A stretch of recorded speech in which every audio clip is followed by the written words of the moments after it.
하나님 말씀 함께 보겠습니다. 마태복음 7장 13절 14절 두 절의 말씀입니다. 마태복음 7장 13절 14절 말씀입니다. 함께 합독하겠습니다. 시작. 좁은 문으로 들어가라. 멸망으로 인도하는 문은 크고 그 길이 넓어 그리로 들어가는 자가 많고 생명으로 인도하는 문은 좁고 길이 협착하여 찾는 자가 적음이라. 아멘. 할렐루야. 감사합니다. 우리 청년부 지체들의 찬양 너무나 은혜로웠습니다. 원래 청년부가 좀 더 있는데 우리 청년부들 이렇게 아무튼 모여서 함께 4명이서 찬양한 것이 참 은혜입니다. 여러분들 보시기에는 청년부 지체들이 뭐 그냥 예배만 드리고 집에 가는 것으로 보실 수도 있지만 토요일마다 저랑 같이 만나서 성경 공부 1시간 반씩 하고요.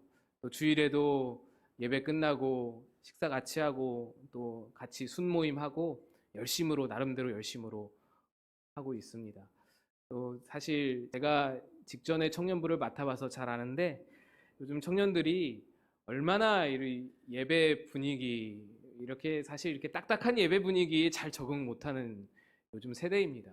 찬양을 크게 하고 일어나서 막 춤추고 박수치고 찬양을 해야 좀 뭔가 풀리는 그런 청년들인데 이렇게 점잖게 앉아서 이렇게 예배 드리는 거 너무나도 귀한 지체들인 것 같습니다. 여러분들 많이 기도해 주시고 축복해 주시고 또 사랑해 주시고 관심 가져 주시면 감사하겠습니다. 오늘 말씀은 좁은 문, 좁은 길이라는 그런 말씀입니다. 우리 예수님께서 산상수훈 가운데서 말씀해 주신 귀한 말씀 중에 한 구절입니다. 우리의 삶은 선택의 연속입니다. 수많은 선택들이 우리 앞에 놓여져 있습니다. 그런데 그 선택들이 잘한 선택이냐 아니면 잘못된 선택이냐를 판가름하기 위해서는 선택한 후에 아마도 조금 시간이 필요합니다. 시간이 많이 흐른 뒤에 후회하게 된다면 그 선택은 좋지 못한 선택이었을 것이고 후회하지 않고 만족한다면 그것은 꽤 괜찮은 선택이었다라는 것이죠. 그런데 우리가 중요하게 여기는 선택들 사실 그다지 중요하지 않은 경우가 많이 있습니다. 제가 고등부 전도사를 할 때 그때 만났던 학생들 이렇게 고민하는 것들을 들어보면은 참 조금은 귀엽기도 하고 때로는 저렇게까지 고민할 일은 아닌데 하는 일들이 있었습니다. 예를 들면은 연대를 갈지 고대를 갈지를 굉장히 놓고 고민을 하는 것이죠. 제 입장에서는 연대나 고대나 선택할 수 있는 그 입장 그 자체가 어마어마한 축복인데 누구는 지금 서울 안에 들어가냐 마느냐 저 지방으로 가냐 마느냐를 놓고 지금 그 갈림길에서 아둥바둥하고 있는데 연대 고대를 놓고 어디를 가야 좋을까요 전도사님 하고 묻는 그 모습에 참 어떻게 말하면 좀 속된 말로 말하면 쓸데없는 고민한다라는 생각을 갖게 되는 것이죠. 인생 지나보면 그 고민은 그 선택은 별거 아닌 선택입니다. 거기서 거기죠.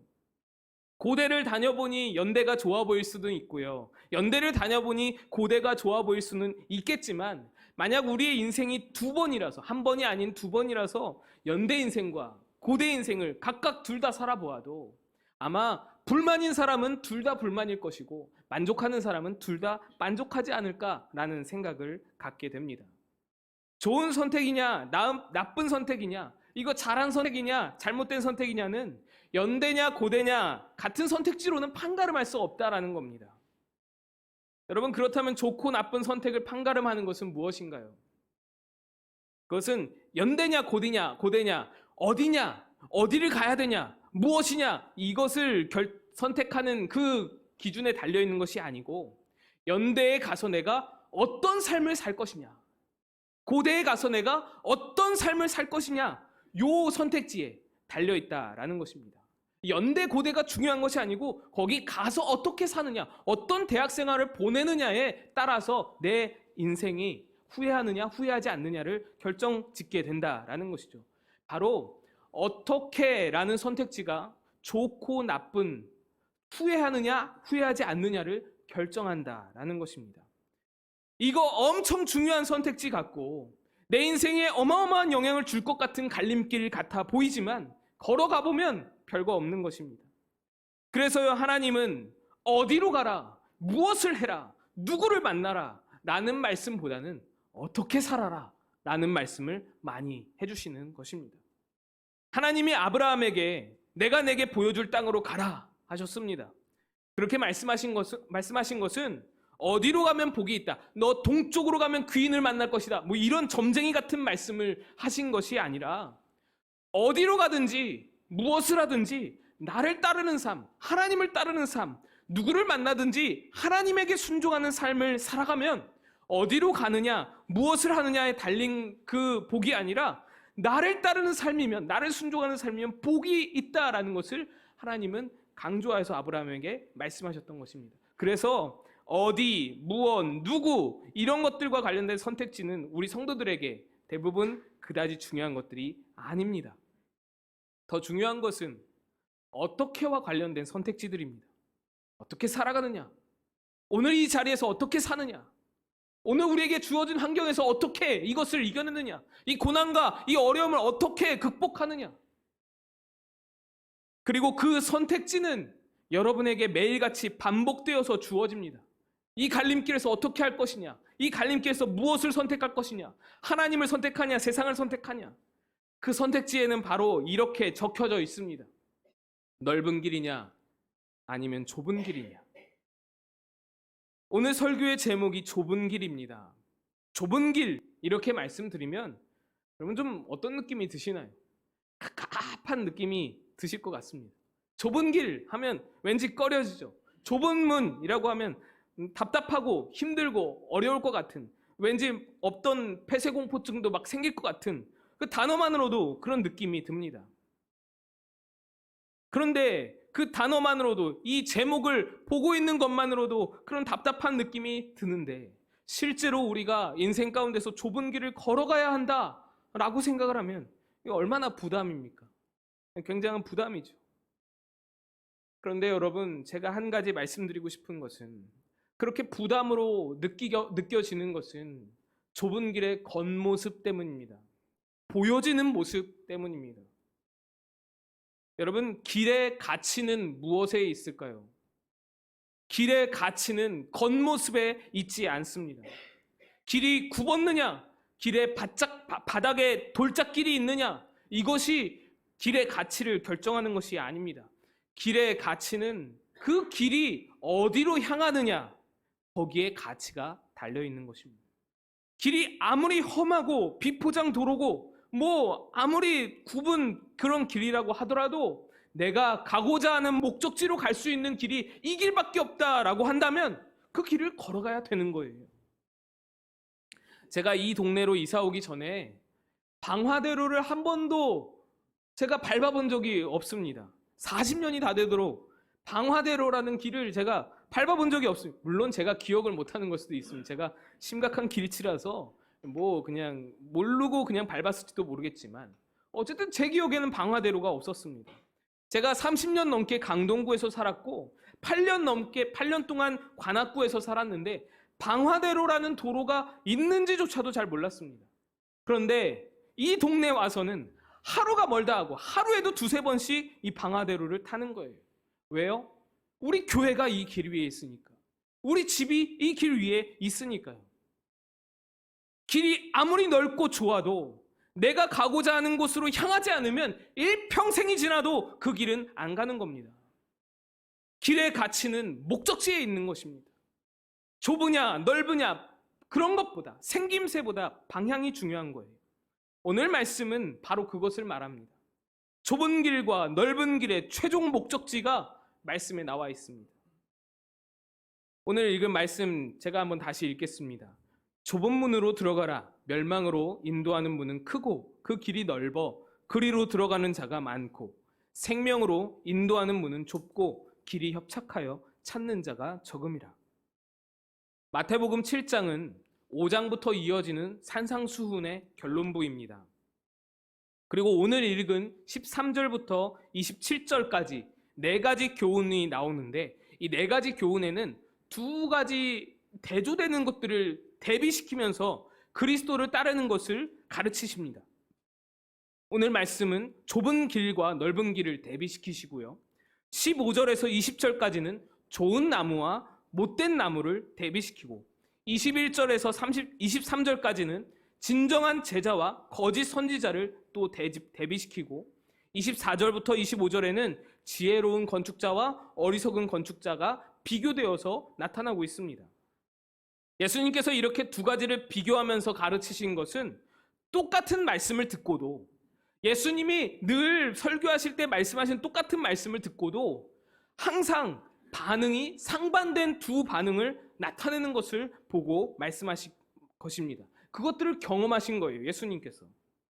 예수님께서 말씀하셨을 때에 그것을 순종으로, 그것을 좋은 마음으로 받아들이고 따르려고 결단하는 사람들이 있었는가 하면 또 그 완벽한 말씀, 이 세상에 어느 누구도 따라할 수 없는 그 완벽한 설교 말씀을 들었음에도 불구하고 거절하고 배척하고 그것을 싫어하는 사람들이 있었던 것입니다. 여러분, 말씀의 문제가 아니라 즉 선택의 문제라는 것입니다.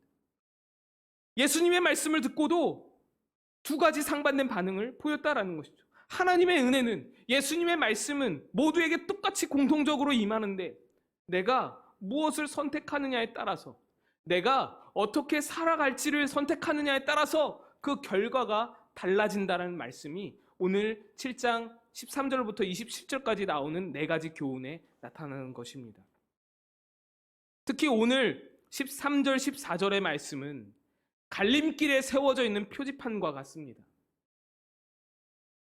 갈림길이 있습니다. 좁은 길과 넓은 길입니다. 우리는 그 끝을 알 수가 없습니다. 그래서 이 표지판이 세워져 있습니다. 뭐라고 이 표지판이 말합니까? 좁은 길로 향하는 화살표를 그어놓고 그쪽의 끝에는 생명이라고 적혀 있습니다. 넓은 길로 나아가는 그 화살표를 적어놓고 그 끝에는 멸망이라고 적혀 있습니다. 그렇게 표지판이 세워져 있는 것입니다. 이 갈림길 위에. 좁은 길이라니까 힘들고 어렵고 그런 것만 우리가 생각하지만 그 끝에 생명이 있다는데, 그 목적지가 생명이라는데 여러분, 그래도 그 길을 외면하시겠습니까? 예수님께서 우리를 좁은 길로 가라 명하신 그것은, 그 이유는 우리를 괴롭히려고, 우리를 못 살게 굴려고 그러시는 게 아닙니다. 오히려 생명을 주시고자 우리를 좁은 길로 인도하신다라는 것입니다. 그래서 좁은 길은 무조건 손해보고 무조건 희생하는 길이 아닙니다. 물론 잠깐은 손해보는 것 같아 보일 수 있습니다. 잠깐은 내가 뭔가 희생하는 것 같아 보일 수 있습니다. 내가 이렇게 망가져야 되나? 내가 이렇게 손해봐야 되나? 라는 생각이 들 수 있습니다. 그러나 당장 눈앞에 손해를 참고 견디며 끝까지 걸어가게 되면 더 좋은 것, 더 유익한 것을 얻게 되는 것이 바로 좁은 길이라는 것입니다. 그 끝에 좋은 것이 있다라는 것을 믿음으로 바라보라라고 예수님은 말씀하시는 거예요. 우리에게 믿음이 있으면 아무리 힘들어도 좁은 길을 기쁨으로 걸어갈 수 있는 거예요. 오늘날 이 험악한 세상에서 하나님께서 우리 성도들에게 요구하시는 것은 바로 이 믿음입니다. 좁은 길 위에서, 고난 위에서 그 길 끝에 있는 영광을 바라볼 수 있는 믿음이 우리 안에 있어야 한다라는 것이죠. 예수께서 직접 걸어가 보셨으니 아십니다. 예수님은 좁은 길을 처음부터 끝까지 그냥 한 번도 여기서 흐트러짐 없이 좌로나 우로나 치우침 없이 걸어가 보셨던 길입니다. 물론 예수님이 걸으셨던 그 2000년 전의 좁은 길과 지금은 삶의 양식이 매우 많이 바뀌어져서 어떻게 사는 것이 예수의 길인지, 어떻게 사는 것이 좁은 길을 걷는 것인지 헷갈릴 때가 있습니다. 그러나 그렇다고 해서 좁은 길이 아예 없는 것은 아닙니다. 주님께서 먼저 가신 정직의 좁은 길을 걸을 수도 있고, 주님께서 먼저 가신 정의와 공평의 길을 걸을 수도 있는 것이고, 주님께서 먼저 가신 희생과 사랑의 좁은 길도 있는 것이고, 헌신과 봉사의 좁은 길도, 순종의 좁은 길도 있는 것입니다. 그리고 그 길의 끝에는 주님께서 먼저 받으신 생명과 영광의 면류관이 있다라는 것입니다. 여러분, 후회 없는 선택을 하기를 원하십니까? 그렇다면 이 길의 끝을 볼 수 있는 믿음으로 무장해야 합니다. 지금 육의 눈으로만 앞만 바라봐서는 그런 인생들에게는 이 좁은 길이 후회스럽고 아프고 힘든 길인지 몰라도 정작 멀리 지나보면 후회하는 쪽은 오히려 넓은 길의 사람들인 것입니다.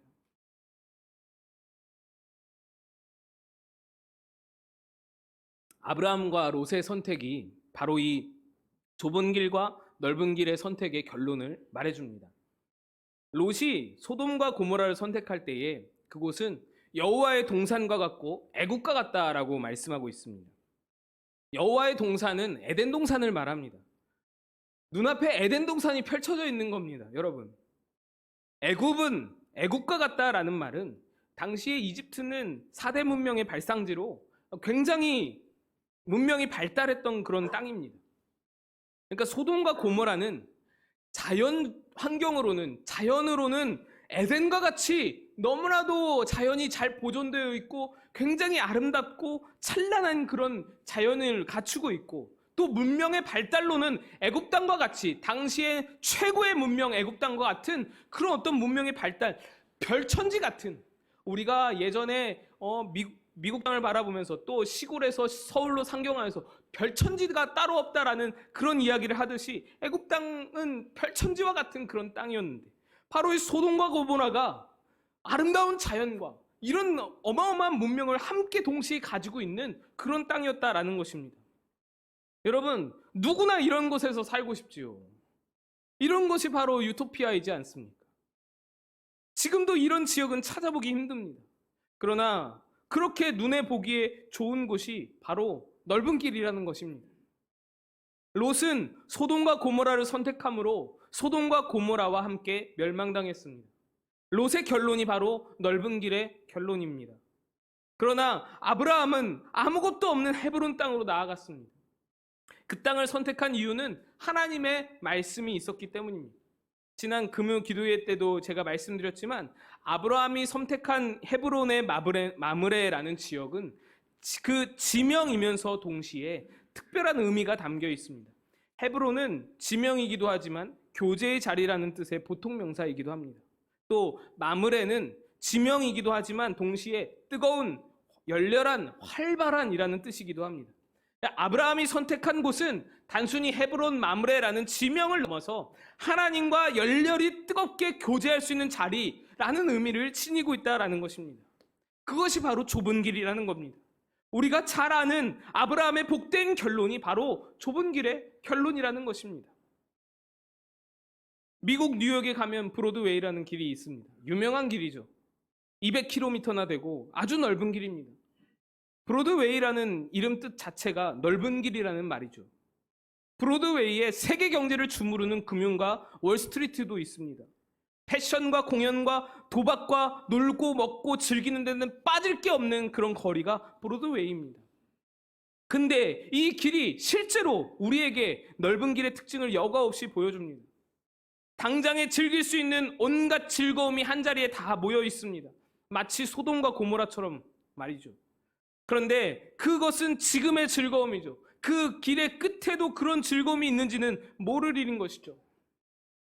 반면에 한 주간 매일 20분씩 30분씩 기도의 자리를 지키시는 건 좁은 길이죠. 매일같이 하나님과 교제의 자리를 지키는 것은 좁은 길입니다. 주일마다 주방에서 애쓰는 것, 교사로 애들 돌보며 고생하는 것, 청소로 애쓰시고 안내하고 찬양하고 음향 영상 봐주시고 헌금 개수하시고 새벽마다 반주하시고 방송실 봐주시는 것, 수련회 참여하시고 좋은 마음으로 은혜 받도록 도와주시는 것, 무엇보다 기도의 자리를 지키는 것, 예배의 자리를 지키는 것, 하나님의 교제의 자리를 지키시는 것, 이게 다 좁은 길입니다. 그런데 여러분들이 바보라서, 여러분들이 좀 모자라서 이 자리에 서 계신가요? 여기서 봉사하고 계신가요? 길을 잘 볼 줄 몰라서, 또는 여호와의 동산 같은, 애국 같은 브로드웨이가 여러분 곁에는 없어서 그래서 지금 여기 이 길에, 이 좁은 길에 여러분 서 계신가요? 아닙니다. 오히려 여러분은 앞만 보지 않고 멀리 보는 눈을 가진 자들입니다. 영적인 눈이 천리안인 거예요. 이 길의 끝을 바라보면서 나아가시는 거잖아요. 우리 앞에 놓여져 있는 길을 눈에 보이는 대로만 판단해서는 안 됩니다. 한 치 앞도 내다보지 못하는 인생이 뭐가 보인다고 함부로 판단하겠습니까? 머리로 계산하면 안 되는 겁니다. 잠깐 후도 1초 후도 예측할 수 없는 그런 머리로 뭘 계산하겠다는 말입니까? 그렇게 눈에 보이는 대로 계산한 대로 선택한 결과가 바로 롯의 소돔과 고모라라는 것입니다. 그래서 믿음의 눈으로 바라보고 성령의 감동으로 계산해야 하는 것이 우리의 인생길이라는 것입니다. 그렇게 바라보고 그렇게 계산하면 교회를 위해, 가정을 위해, 하나님 나라를 위해 걸어가야 하는 좁은 길이 결코 내게 손해가 아니라는 것을 깨닫게 되는 것입니다. 제가 몇 년 전에 캄보디아에서 실제로 좁은 길을 걸어가시는 분들을 제가 만난 적이 있습니다. 청년들을 데리고 캄보디아의 아주 시골 깡촌 지역의 뽀교회라는 곳을 방문했습니다.